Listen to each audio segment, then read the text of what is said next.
All right, Rabbi, say good morning. Good morning. Let us begin by thanking all of our sponsors for this morning's share. To thank our annual Talmud Torah sponsor for Tafshin Pei 5785, the Tilsim Mishpach of Eretz Yisrael, for dedicating all the Shimon Troshos this year as a zuchus for Besoros Tavos for Am Yisrael. Our Talmud Torah sponsors for the month of Adar, Habalin Latova, Terry and Steve Zinn, in loving memory of Terry's father, Dr. Harry Khan, Zvi Hirsch ben Yosef HaKohen, the Ziv Levin and Berman families, in memory of Mr. William Ziv Zev Shmuel ben Yisrael Zechor Levracha. And our Daf Yomi sponsor for today, Adam Plonka, in memory of Moshe ben Amram, Moshe Rabbeinu, whose yard site is today on Zayin Adar. Such a beautiful, beautiful dedication, and in whose zuchus, Baruch Hashem, we have the ability, opportunity, and privilege to be able to learn the beautiful Torah Kedosha each and every day. We hope that in the merit of our Talmud Torah, all of the Neshama Slav and Aliyah, the families in Nechama, all of those who need a refuah should have one together with Kol Cholei Yisrael. May Kadosh Baruch Hu Meir Hashem bring the rest of our hostages home, and may our holy soldiers be successful. B'chol Maaseh Yedehem. Well, so with that, let us begin with a beautiful daf ahead of us today. Today's daf is daf Pei 80. We are picking up at the Mishnah on Ayin Tes. Sorry, at the Gemara on Ayin Tes, base 79b. To just reorient ourselves a little bit, so the Mishnah spoke about a very interesting case. The Mishnah spoke about a rotseach, a murderer who got mixed up with other people. So quite literally, again, the group got mixed together, and apparently we don't know who is who. So the Tanakama said, "Kulam pturin." Everyone is pater. Everyone is pater. Comes along Rabbi Yehuda. Rabbi Yehuda says, "No. What do?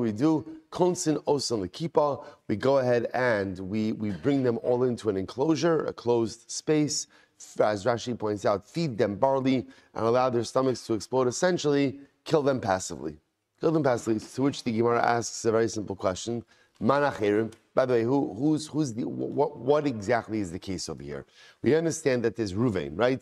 Now, obviously, we can't identify who Ruvain is, because if we're able to identify him, then halacha l'maaseh wouldn't have this problem. But the shaila over here is, who are the acherim? So Ruvain's getting mixed into a group. Who is this group? So if you tell me that we're talking about that Ruvain gets mixed into a group of just regular other people, right? If that was the case over here, so Ruvain is a rotzeach, which means he is a condemned killer.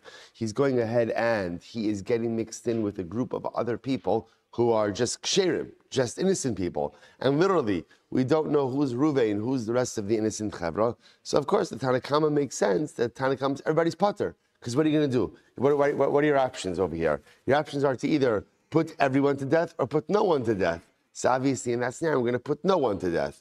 V'su, Bahalim Rabbi Huda, Konsino Salikipa. Furthermore, again, let's analyze this. If we're actually talking about a scenario of where one person is the Rotzeach, everyone else is an innocent person, is Rabbi Yehuda going to say that under those circumstances you're going to put everyone together in a kippah? You're going to put everyone together again, like in a jail cell or whatever, and incarcerate everyone together and just feed them barley till their stomachs explode, knowing that the majority of people in this group are innocent? Doesn't make any sense. So what is the case? What is the case of Rotzeach shenis arev b'acherim? What is the case of the murderer who gets mixed in with a whole other group of people? What is that case? It says the Gemara, here we go, Am Rabbi Avo, Am Shmuel, Hacha, Berotzeach shelo nigmar dino, shenis arev berotzchim acherim shenigmar dinon askinan. Okay, so here's the case. The case is Ruvain, right? Ruvain is an individual who is Rotzeach, a murderer, but shelo nigmar dino. Lo nigmar dino means that his judgment was not solidified. Not solidified. Now, what does that mean? Or I should say, wasn't completed. So Beis Din knew how they were going to rule about this particular case.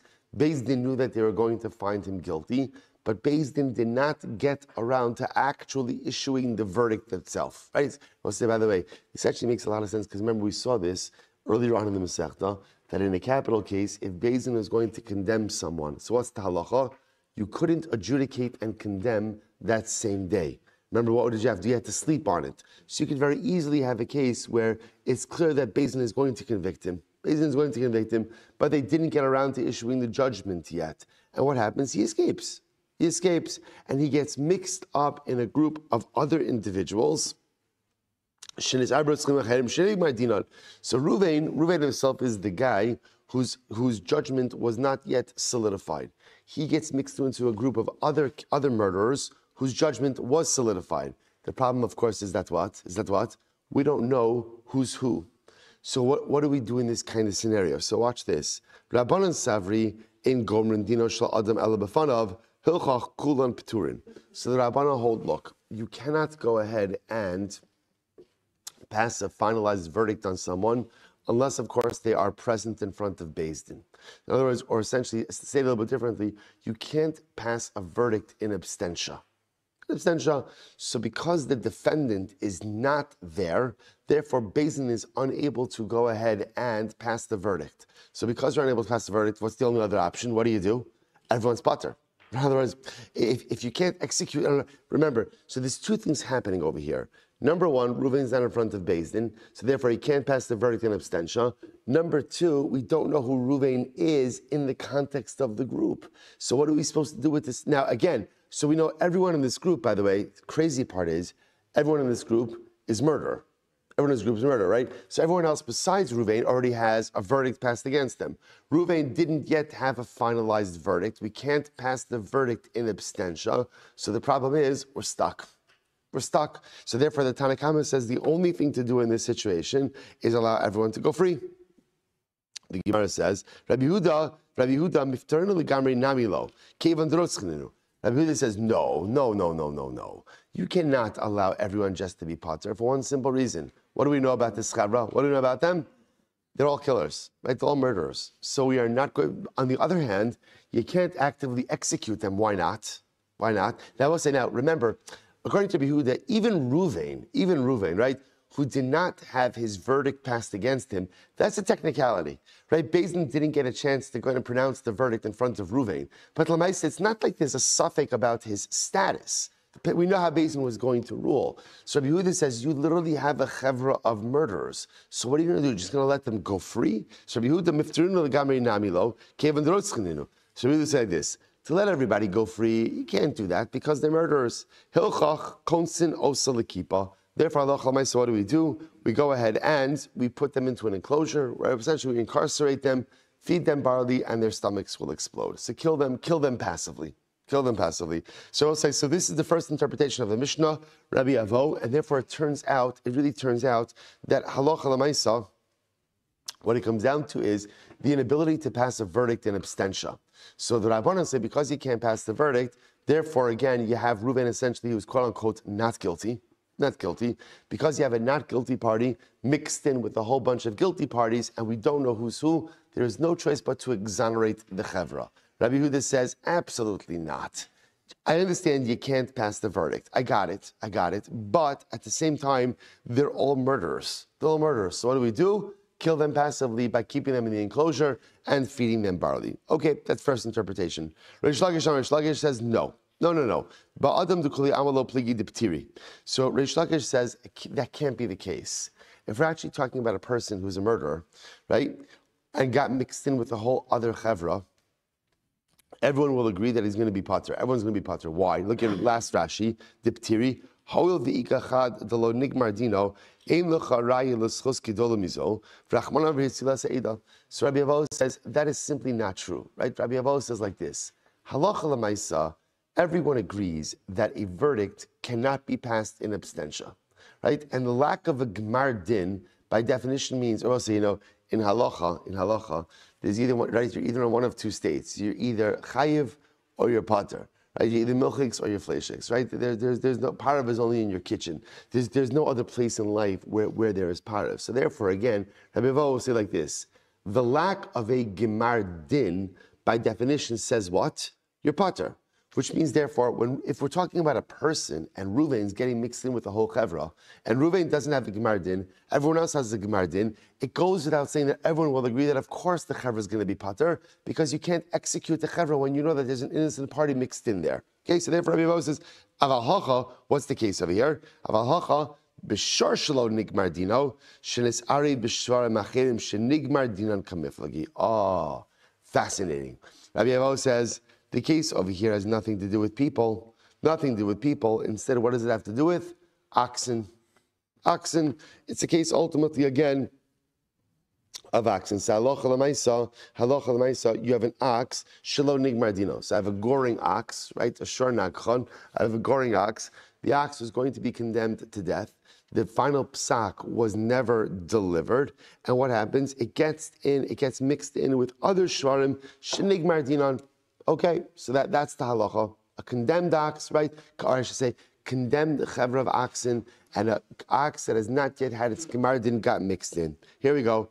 Rabbanan Savri, so Rabbanan say, Kemisas Bailim, Kach Misas Hashar. So the Rabbanan will say, we've seen this before, that the judgment of the ox is reflective of the judgment of the owner. Namely what? The Rabbanan will say like this, and also we see this because the pasuk itself equates the judgment of the ox with the judgment of the baal of the owner, and therefore the halacha essentially will be like this. In the same way that the owner cannot have the gemar din in abstentia, so too the shar cannot have gemar din in abstentia. Therefore, if a shar that doesn't have its gemar din gets mixed in with the rest of the group that did have a gemar din, you have an innocent shar mixed in with a group of guilty shvarim, and there's only one option, which is what? To go ahead and exonerate the entire group. Exonerate the group. Okay, so the Gemara says. That's the Rabbana. Last line. Rabbi Yehuda Savar konsin osa lekipa. Rabbi Yehuda then says no, that can't be the case because halacha l'maisa again they're all guilty. They're all guilty. The fact that halacha l'maisa there's a technicality over here that one of the shvarim didn't have his gemar din doesn't change the fact that all of them are in fact guilty, and therefore again you can't kill them actively, but you can kill them passively. So I will say, so fundamental machlokas, fundamental Rabbi Avo and Rish Lakish about how to interpret the Mishnah. Rabbi Avo saying that halacha l'maisa this is a din in a person. Ruvain was about to have his verdict delivered. He got away from Beis Din somehow before his verdict got delivered. He got mixed in with a whole other group of convicted murderers. We don't know who is who. The Rabbanan are saying you can't convict a person in abstentia. Ruvain doesn't have a gemar din. Because he doesn't have a gemar din, effectively, halachically, he's still considered to be like an innocent party. So you have an innocent person mixed in with a group of murderers. There's only one choice to do with the group, which is what? Exonerate everyone. Rabbi Yehuda says, come on. I understand you can't actively execute everyone, but lamaisa, you have a group of murderers. Therefore, kill them passively, bring them into the kippah, feed them barley, let their stomachs explode. Reish Lakish, no, this is not a person.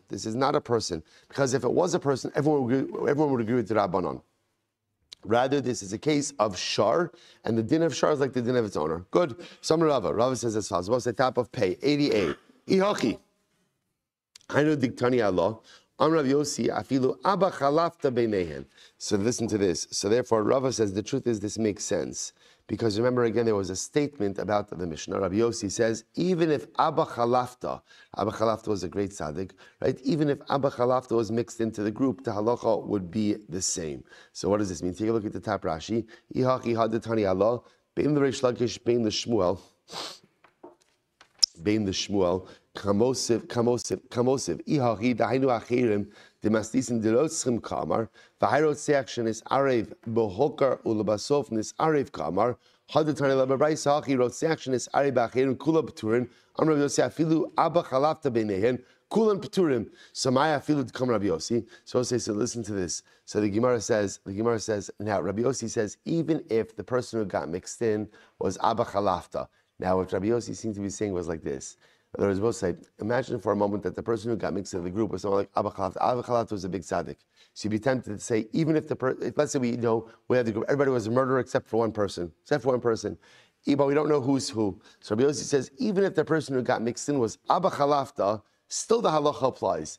Now what that seems to be saying is, you say to yourself, well, obviously Abba Chalafta is not the murderer.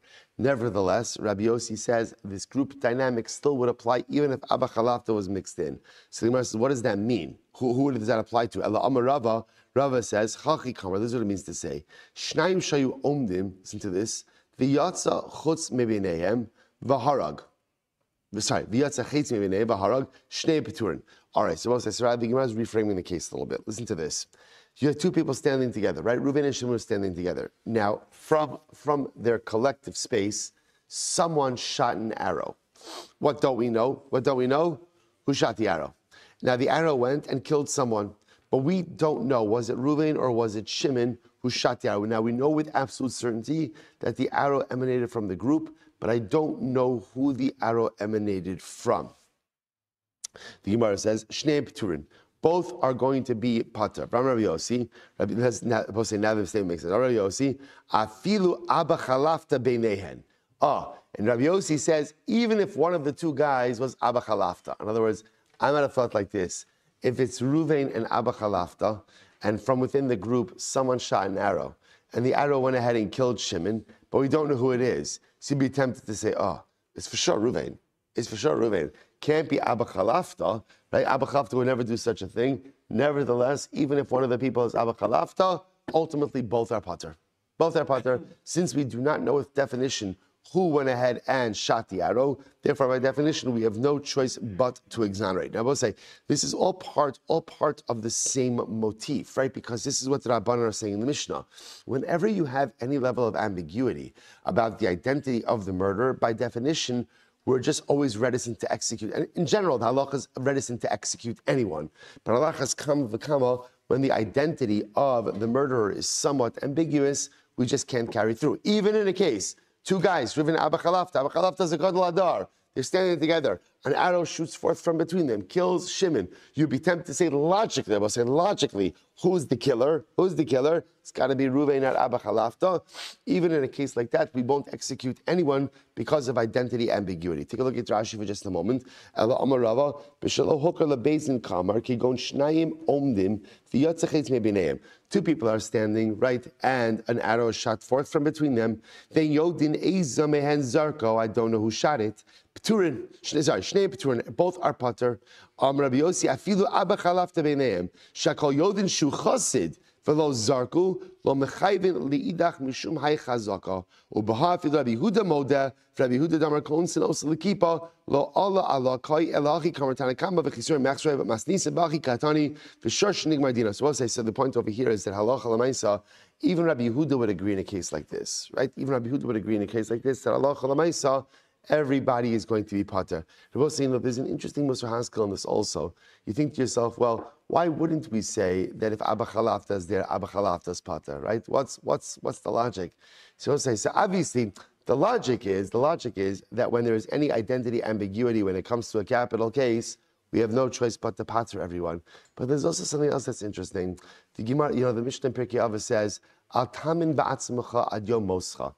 Do not believe in yourself in the day until the day that you die, which of course at first glance could be easily misunderstood. Of course you should believe in yourself. A person should believe in themselves each and every day. So what does it mean? What does that mean? What things we're say is a person should never think that they are incapable of performing any avera. Sometimes like you see a particular avera and you're like, oh, I would never do that. I would never do that. Don't say that. Because given the opportunity, people would perform almost any avera. V'haraya, if HaKadosh Baruch Hu has to prohibit it, it means that man has somehow a natural proclivity to do it, right? If you didn't have a proclivity to do it, HaKadosh Baruch Hu wouldn't have to aser it. So there's this tremendous Musar Haskell, like even if Abba Chalafta was one of the two guys, even Abba Chalafta is not incapable of shooting an arrow and killing someone. It's a tremendous yisod because sometimes we become a little bit too self-assured and a little bit too confident about things that we would quote unquote never do. And I will say in our own lives, I think if we look at our lives, I would imagine that, I don't know, I'll talk for myself. There are averas that I have done that I thought I would never do. I thought they were beyond me. But somehow, Baruch Hashem, I found the yicholas. I dug deep, right? And I found the ability to go ahead and do it. The nature of man is we find ourselves kind of trespassing lines that we never thought we would, but we do. And the more on guard we could be about ourselves, the more vigilant we are, and the more honest we are that the truth is, given the opportunity, I would do almost anything and everything. The more real we are about ourselves, then the more vigilant the more on guard, and the more we could protect ourselves about crossing those lines. Incredible yesod. The Gemara goes weiter.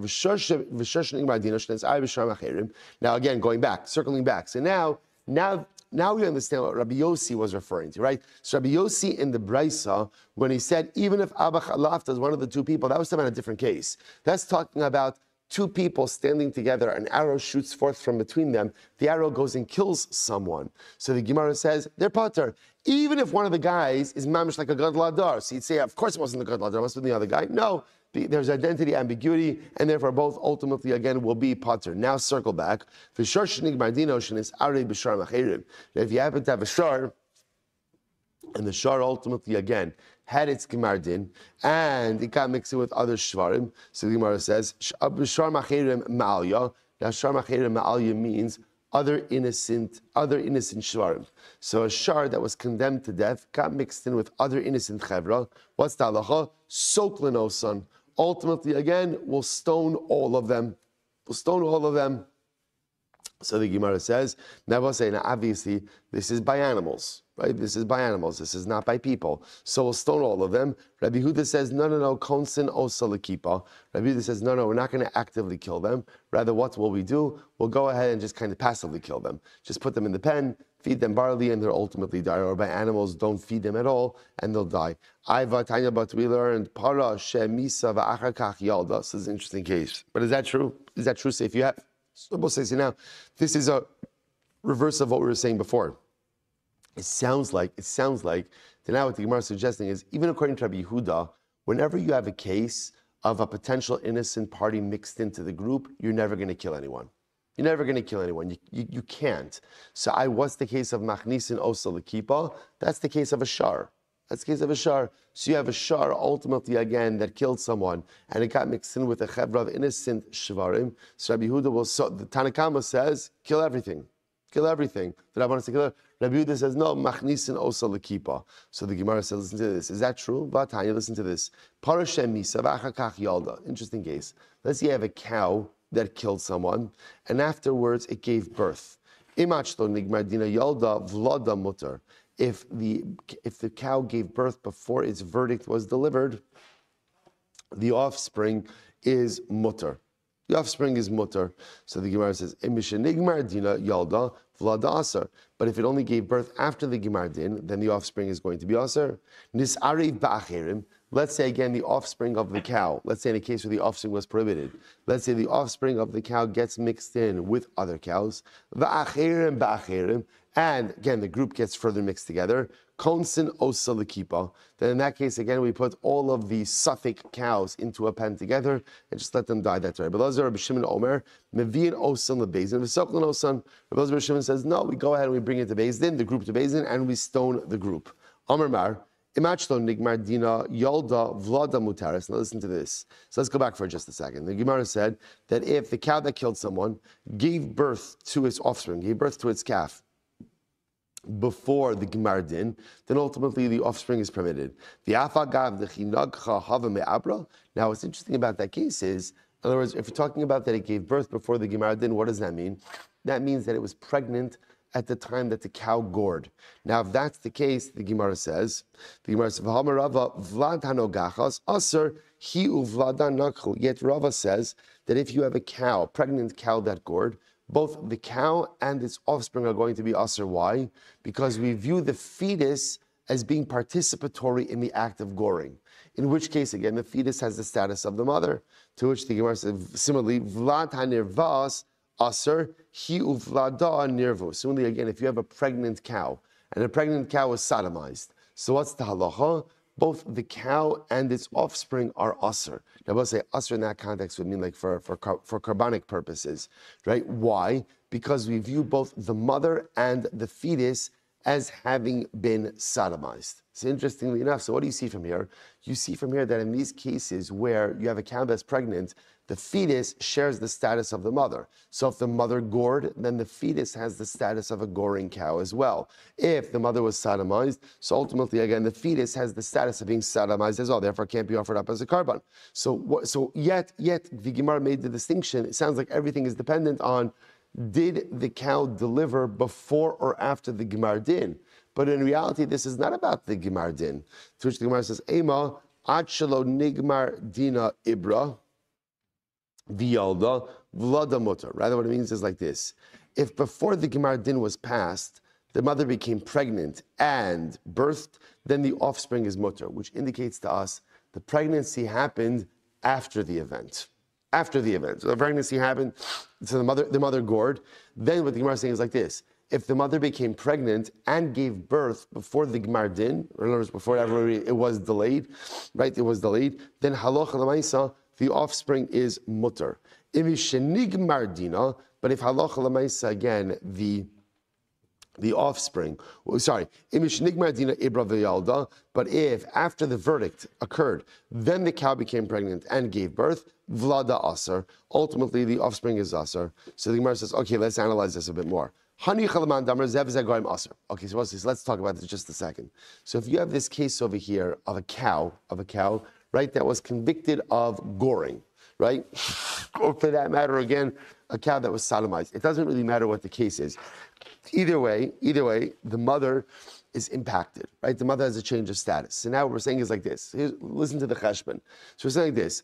The mother, let's go with the goring case, right? The mother went ahead and gored another cow. So now what we're saying is as follows. If after the act of goring, the mother became pregnant and gave birth before the verdict, so then the offspring is mutar. If the mother became pregnant and either became pregnant and birthed after the verdict, or even became pregnant before the verdict and birthed after the verdict, then the offspring ultimately again is going to be asar. So the Gemara says, now let's analyze this, right?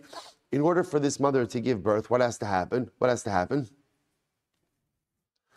Okay, I guess we should have a talk. You know how these things work. Well, we'll schedule a different year, right? Right. Obviously, in order for the mother to become pregnant, so halacha l'maisa, again, there has to be a father. Right? So l'maisa, now the assumption over here is that the father is an innocent party, which means that in this child, there's two forces. There's a mother who's guilty, and there's a father who's innocent. So in halacha, we call this zeh v'zeh goreim. Two forces creating one product. So Rabbi says, now this is interesting. So now you're the Gemara is operating under the assumption that what? That the status of the child is automatically determined by who? By the mother.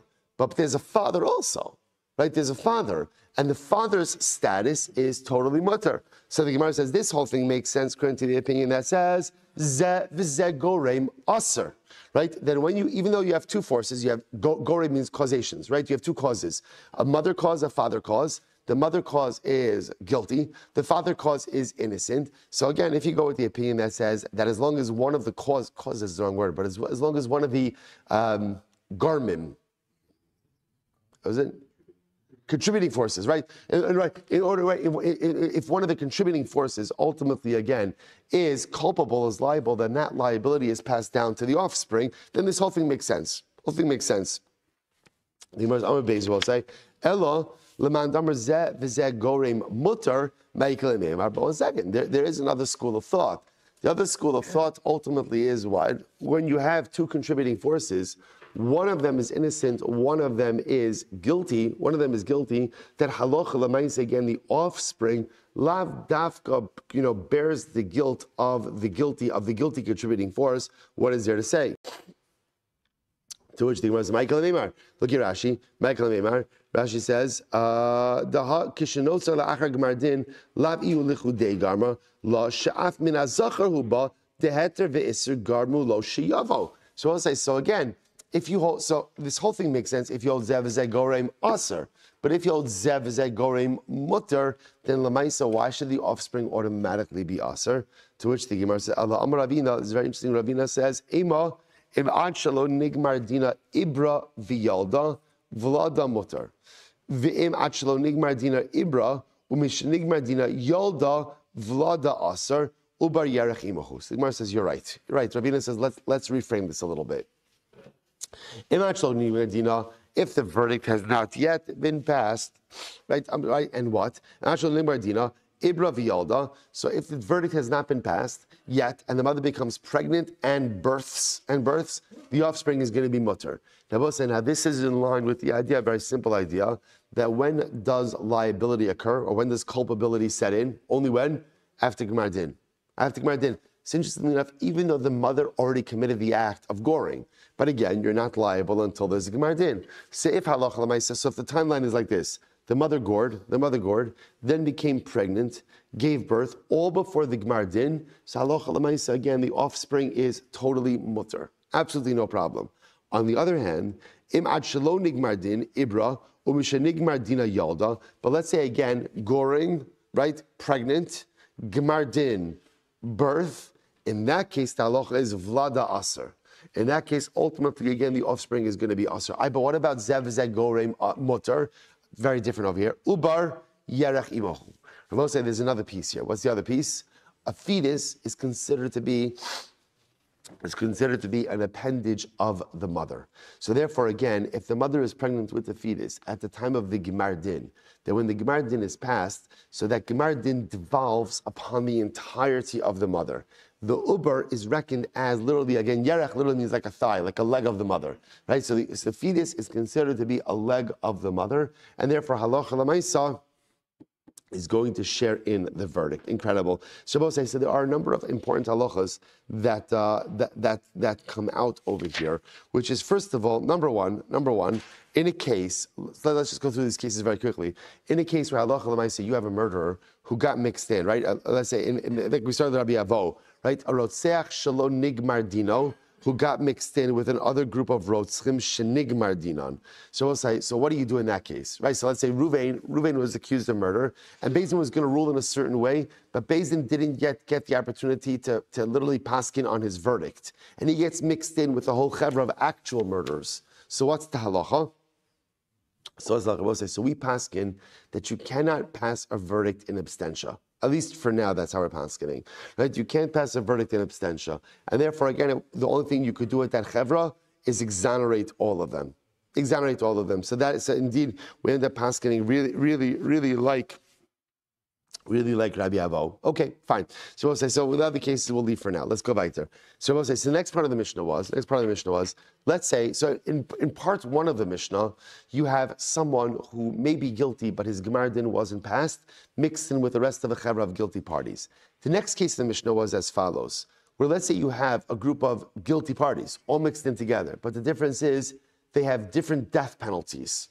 And we don't know who's supposed to get which death penalty. So what's the halacha? It's very simple halacha. What do? You administer the most lenient death penalty to the entire chevra. Now, what was our problem? It's a machlokes, which is considered to be a more chamor or a more lenient form of death. Okay, so the Gemara says as follows. The Gemara makes an interesting observation. The Gemara says, Shema mina, what you see from here is, mustra l'davar chamor, haver mustra l'davar kal. So we'll say, here's what's fascinating about this. What's fascinating about this is, no one is disagreeing with the principle, right? So if you have a group of convicted murderers, all right, who get mixed in with each other, but yet they have different misos based in different verdicts, everyone agrees with the principle that you could execute them all, right, using the most lenient form of death penalty. So what's interesting about this is as follows. In order to go ahead and put someone to death, what do you need? Hasra. Now, hasra usually includes the very form of death with which you're going to execute a person. So how can you give someone a lesser death penalty when ultimately, again, you didn't give them hasra for that death penalty? See, here a very important yesod, which is musra l'davar chamar, havi musra l'davar kal. Hasra for something more chamar, more stringent, by definition works to administer something more lenient. That's the way it works. So in other words, once you receive tasra for a more chamer death penalty, that automatically makes you warned for a lesser death penalty. On Rabbi Yomi asking, what's the case over here? Interestingly enough, Rabbi Yomi says maybe the case over here is where the Eidim warned the person stam. In other words, they said, Ruvain, if you do this, you're going to be liable to a death penalty. But what? They didn't say which death penalty. Interesting. The Gemara says, "V'haitanahu," and this reflects the following view: "Disanya ushar chavi miso shebatorah In mamisin osa ela be'eda. In general, both sides, the halacha is for any chayve misos, right? For any death penalties in the Torah. And Rashi points out over here, it's actually right across in Rashi, shei chayve misos, chutz mimesis she'en tzarach hasra, t'rachmana amar lo sak mobilos chasla. Suppose we actually seen this, right? Mesis, that's the one who incites others to worship avodah zarah. He is the exception to the entire rule. Everyone else needs hasra. A mesis does not require hasra.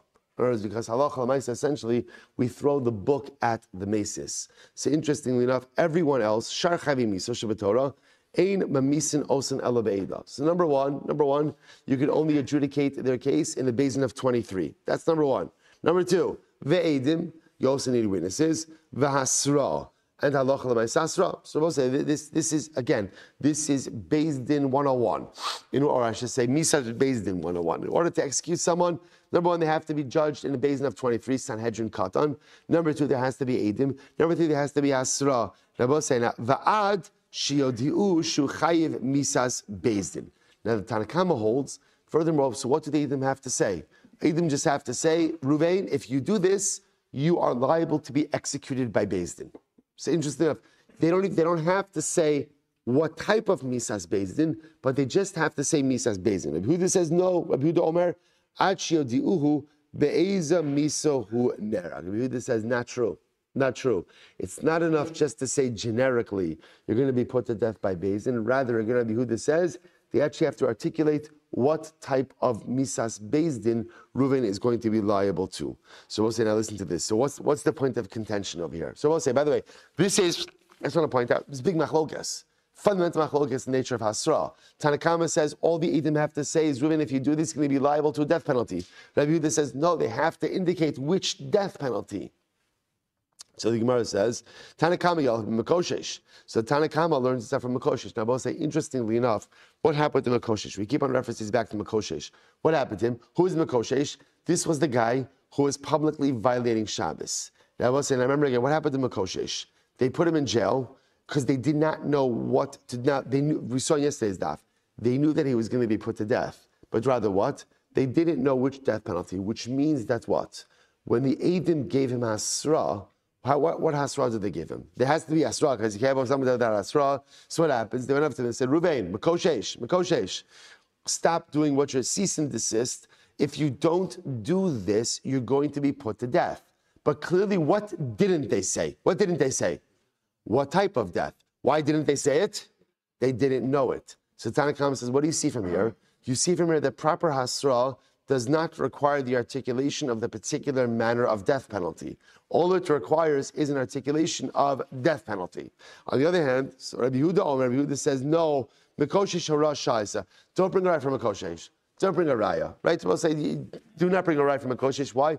Mekoshesh was an exception. Hara shah means it was yotzi min haklal. Yotzi min haklal, that Allah might say again, literally because they did not know what to do with him. This was the first time this happened, but this is not the norm. The norm is when Eidim give hasra for a death penalty, halacha l'maisa, they have to say explicitly which death penalty you're liable to.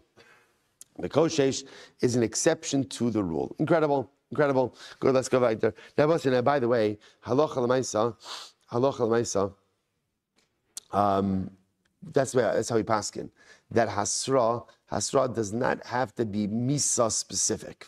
Right? The witnesses do not have to say, Reuven, if you do this, you're going to be subject to skila, streifa, hereg, or chenek.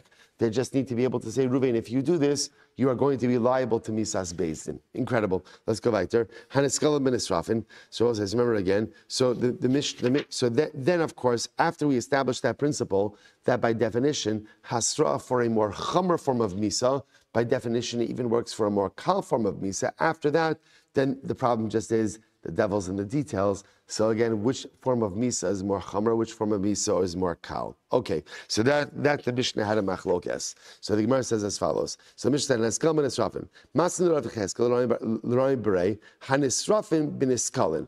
So I'll say, if you have a group of people who are chayiv sreifa, who get mixed in with a group of people chayiv skila. Now, both say, now, the assumption the Gemara is working is like this. The lashon of Hanisrafin bin Iskalin means the majority of people in this group are chayiv skila, and a minority of people who are chayiv sreifa get mixed in with each other. That's the case. So what happens? Rabbi Shimon says, Yaduna b'skila, sha'asreifa chamura. Rabbi Shimon says they should be judged with skila. Why? Why? Because out of skila and sreifa, so sreifa is the more chamer, skila is the more kal, and whenever you have a mixture of people, chayve misos, you always administer the more kal misa. Amar Rabbi Yehuda, Abba, lo tinisiachi. So Rabbi Yehuda says to his father Rabbi Shimon, Father, don't paskin that way, right? Don't articulate it that way. For what? One reason. My area the sreifa chamura. Why do you have to even get into a case?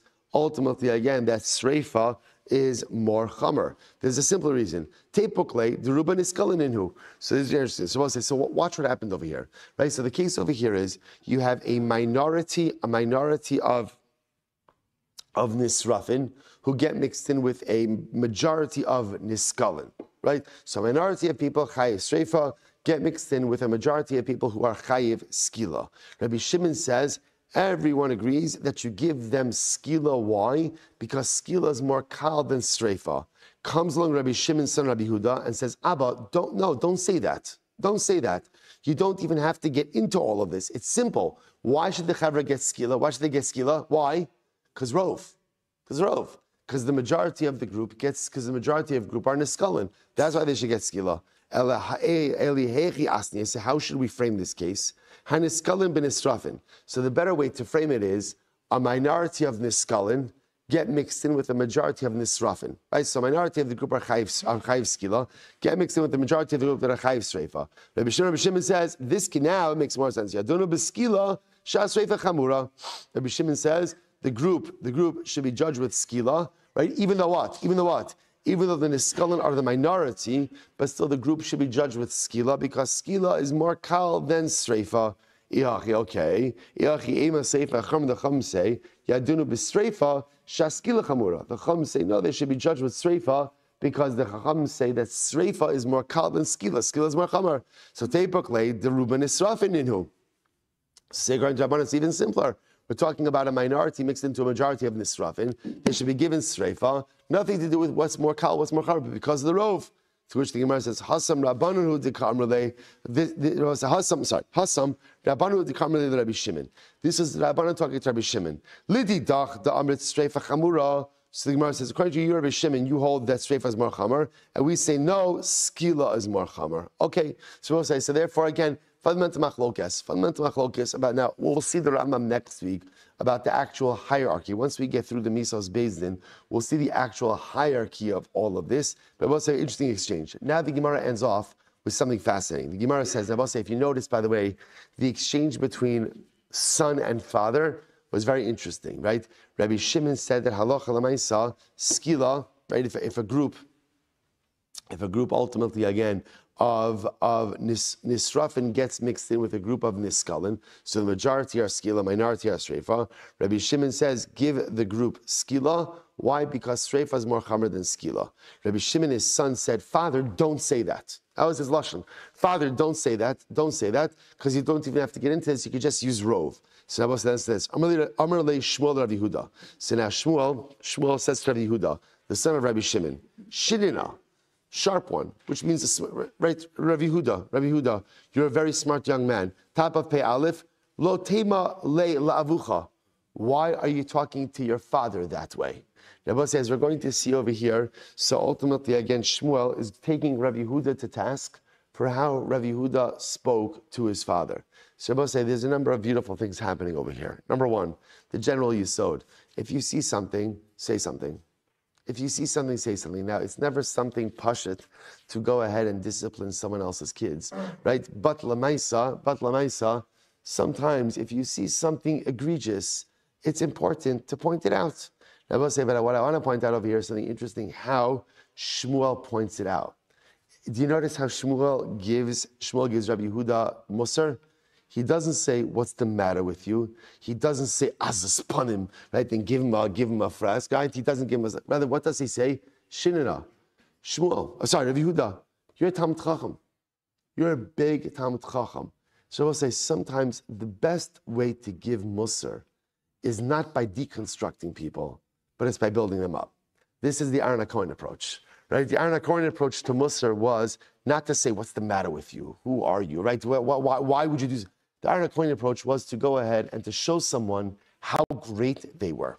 And when you show someone how great they were, and right, and you get people to believe in themselves, then they come to understand that certain behaviors are in fact beneath them. So such a profound yesod over here. So Shmuel is very shocked by the way that Rabbi Yehuda spoke to his father Reb Shimon. But how does he call him to task? Not by demeaning him, chas v'shalom, but by saying to him, Rabbi Yehuda, Shinana, you are sharp, you are smart, you are a Talmid Chacham, you are great. So you need to know that you need to be better than this. You need to act better. And I will say, this is the way to give musar. Sometimes in life we have to say things to people, and it's so tempting to kind of come out sharp and to cut them down. So the truth is, I will say, if you've ever been on the receiving end of that, which I'm sure we all have, it usually doesn't work. No one is ever beaten down and says, oh, now that I've been beaten down and feel like 2 cents, now I'm really ready to become the best version of myself, right? Generally, when people are beaten down, you know what happens? They stay down. But when you build people up, right? You're great. You're fantastic. You're amazing. But let's talk about this thing that just occurred. So suddenly now you're coming at it from a level of, I believe in you. I think you're fantastic. And that's why you could be better than this particular behavior. So what was the problem? Both say top of Pei Aleph. So the Gemara says, you can't really, so Shmuel says, Rabbi Yehuda, you can't really speak this way to your father. Why not? The Gemara says, Disanya, Harishaya Aviv over al Divrei Torah. Let's say I see my father violating Divrei Torah, violating Torah law. Lo Yomer Lo Abba, Avart al Divrei Torah. A son should never say to a father, Father, you violated Torah precepts. Elo Omer Lo Abba, Kach Kasiv Batorah. Rather, a son should say, Father, it says like this in the Torah. Tushimar says, well, isn't that the same thing? Sof, hainu hach. Right, so the father's eating a cheeseburger. Father, it says in the Torah that one shouldn't eat a cheeseburger. Isn't that the same thing? Okay, so I'm not saying Father don't eat a cheeseburger. Instead, I'm saying again, Father, it says in the Torah don't eat a cheeseburger. So the Gemara says, Ella Omer Lo Abba Mikra Kasu Batara Kachu. Rather, a son should say to his father, Father, you know, there's a pasuk in the Torah, and this is how the pasuk is written. So in other words, the son gives over information, and ultimately, again, through the conveyance of information, the father ultimately understands what it is that he is in fact doing wrong. So as I said, that is the way, again, and by the way, that is codified in Shulchan Aruch, that again, remember, if a son sees a father doing something wrong, a son is obligated to point that out. But a son is obligated to point it out with incredible sensitivity, not in any way saying what the father is doing is wrong, but rather sharing information with the father, and ultimately the father then understanding of his own volition that what he is doing may be incorrect. Rabbi, just want to end off with something very important. Look where we ended. I will say. At the Mishnah, Pei Aleph, Amud Aleph, perfectly in line with Daf Yomi. Rabbi says, tremendous Musar Haskell. You know, if in our daf journeys, there are days that we say to ourselves, we are never going to finish this in 7.5 years, right? We're going to be in a different cycle. Same thing always happens. At the end of every single week, we are exactly where we need to be. And Rabbi, we're just basar v'dam. It should give us tremendous chizuk in how HaKadosh Baruch Hu runs the world as well. A lot of times in life, we see things day to day, and we're wondering, you know what? This is never going to work out. It's never going to be okay. So I'll say, if we can make it where we need to make it to, as basar v'dam, as human beings, at the end of every single week, Allah has come v'kam, should strengthen our bitachon HaKadosh Baruch Hu, that the Rebbe will also always get us exactly where we need to be, choreograph the events exactly how they need to be choreographed, at some point, at some time, all the pieces drop, and everything comes together. Mosai, good Shabbos.